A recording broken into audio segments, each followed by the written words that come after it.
Let it go, let God. He can lift what you can't anymore. Let it go, let God. He's the one who... Hello, welcome back to my channel. I have 3 random items that I would like to unmold with you today and tell you a little story about how I ended up with these 3 random molds. So I hang out on Facebook, as we do, and I happened, because when I got back into resin, be kind of just poking around MKPlace, thinking, who knows what could come up. And something did come up. A young lady, or lady, I don't know, was selling a mold collection with a bunch of glitters. And I thought, okay, cool, that'll help me get started without breaking the bank. Well, it wasn't a fabulous selection, and it wasn't a fabulous, it wasn't an extraordinarily high price or low price. It just kind of interested me. So I went ahead and I ordered it. I offered her, she was asking 25, I offered her 20. She accepted the offer, and boom, it was on its way. Well, when it got here, everything was covered in glitter. The glitter, she didn't separate the glitters from the molds, and so you opened the box and there was unfortunately even resin on it. It was just not a fun thing to open at all. But I grabbed everything out, took it and washed it. I couldn't get everything clean. This is what it looks like after being washed. It's just almost impossible to get glitter off something. So I realized that I was just going to have to mold them and get some of the glitter out. So there will be some specs in here. But anyways, I came up with a plan to do some fun things. So now I think, if I remember right, from back when I used to do resin in 2019 or even earlier than that, 2020, is that this is the kind of thing that goes down in your cup holder in your car. So I made one of these. There was like 6 of these in there. And there's a little cross in there, and I'm not sure what direction it's going to come up with. So we'll just unmold it. Oh, okay. And good to know. It is, for one, a matte mold, and my resin didn't get cured, UV resin. Okay, but that's a really fun glitter, and I'll throw that into the UV and see what I can do with it. So see, learn something new every day. This one is some sort of square thing that I thought might be either good for these or Q-tips or just something. So the kind of pour I did on this was I poured 4 colors. These 4 colors: light green, dark green, gold, and purple. And I just alternated them like the glitz effect, kind of.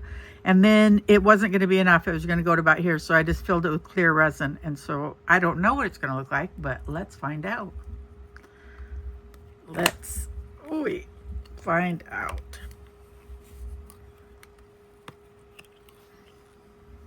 This is so fun. Alrighty. Oh, ooh. Definitely intense. So purple, light green, dark green, gold.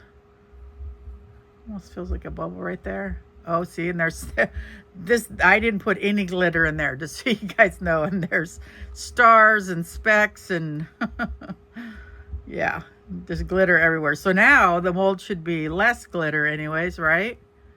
And I think that might be handy for a few things. That's kind of cool. Maybe not the shorter or the longer sticks, but some of my tools, I think it will work out. So I'm kind of glad about that. I do need to put some UV resin to settle up the bottom, because I ran out of resin. I wasn't calculating, because I had no idea what everything was going to end up being. Anyway, so and it's a pretty sturdy mold. I think that one will be a nice addition to my just things that I do, This one is some sort of coaster. I dropped alcohol inks in there, and then I had got a hold of about a couple bottles, actually I didn't realize I was buying 2, of Sinker White. So, and I've seen this stuff done all over the place. I poured the glitter drops in there. I put all the white drops on there, and then I waited for really what I felt like was a long time. And I kept testing it like this to see if it stringed or peaked, and it kind of did. And I got tired of waiting, so that's where I was at with that. And I really wanted to back coat it, so maybe I'll do that before I open it. I'll come back. Okay, I'm back to it. So I put a couple layers of UV on there with just a little bit of black just to make it smoky. I just didn't want it to be completely, my table is not level, and I haven't got to the point where I've managed to fix that. But let's see how this turned out. So what it should be looking like is the cloudy effect. And I'm not going to look at it, but I am going to show you. You see the little bit of dropping? Okay, are you ready? Oh my goodness. It's very shallow, and I knew that was going to be an issue. And I worried that the white would just come blobbing down, but it didn't. Oh my goodness. I'm happy with it for my first time. Now I can try it with the cabochon molds. That's what I'll do. Okay, cool. Well, that's my unmolding today. Simple, random, kind of like me. Bye-bye.